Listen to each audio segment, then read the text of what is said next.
In 2023, I turned my life into an experiment by tracking my time 24/7. I tracked my happiness scores, number of times I pooped, what I did every day, and more. After 1 year of tracking, measuring, and reflecting, what I discovered changed my life. I'm sharing these findings with you because I don't want you to make the same mistakes I did. If you're constantly overwhelmed by so many things you have to do, and you feel like there's no time and life is passing you by, this video is for you. First, let's go back to the beginning.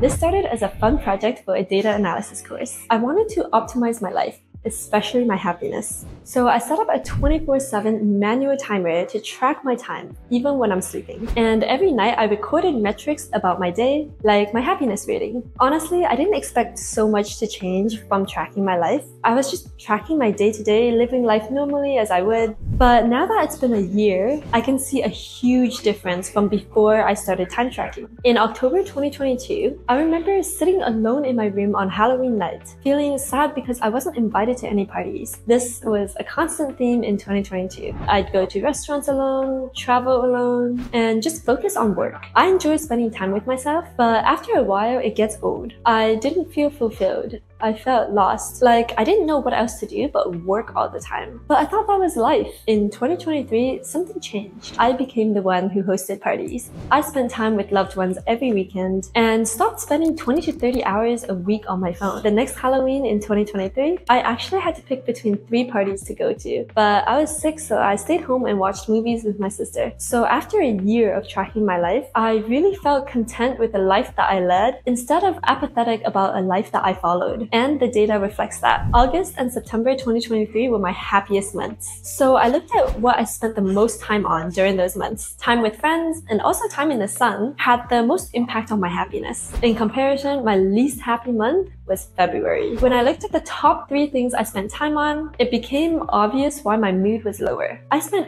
88 hours on my phone, averaging about 22 hours per week, just scrolling on social media. That's basically like a part-time job, except I felt like I was wasting time. When my mood picked up again, it was because I started marathon training with friends in March 2023. But I was confused. February was my birthday month. Why was I so unhappy then compared to the other months? And did things change 1 year later? I looked at my journal entries. February 2023, I spent my birthday working. February 2024, I spent my birthday with loved ones. Some of my friends even gave me a very unique, thoughtful present. I was so shocked when they got me the street sign. So 1 year after my unhappiest month, I had the happiest birthday of my life. All because I learned from a year of time tracking and took every opportunity to spend time with my loved ones. I used to think solo traveling made me happy, but when I actually tracked my happiness scores, I found that I'm happier having a good conversation with a friend over casual brunch than I am when I'm halfway around the world on my own. And even when spending time with friends in 2022, I didn't feel as present. I was always thinking about how busy I was and how much work I had to do. I didn't see my friends that often, but tracking my time changed that. I started feeling like I had limited time to spend with loved ones. Looking at my life in weeks, which I link in the description below, I still have a lot of time left. But I was devastated when I saw how much time I wasted not living life intentionally,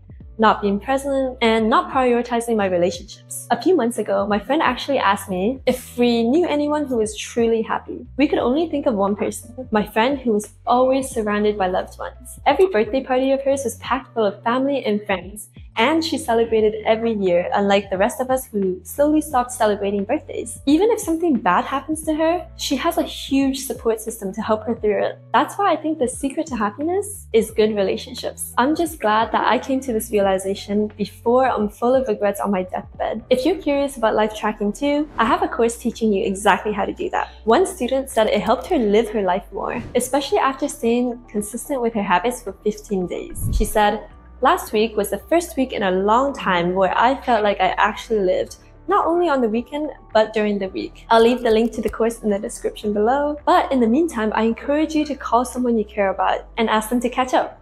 You won't regret it.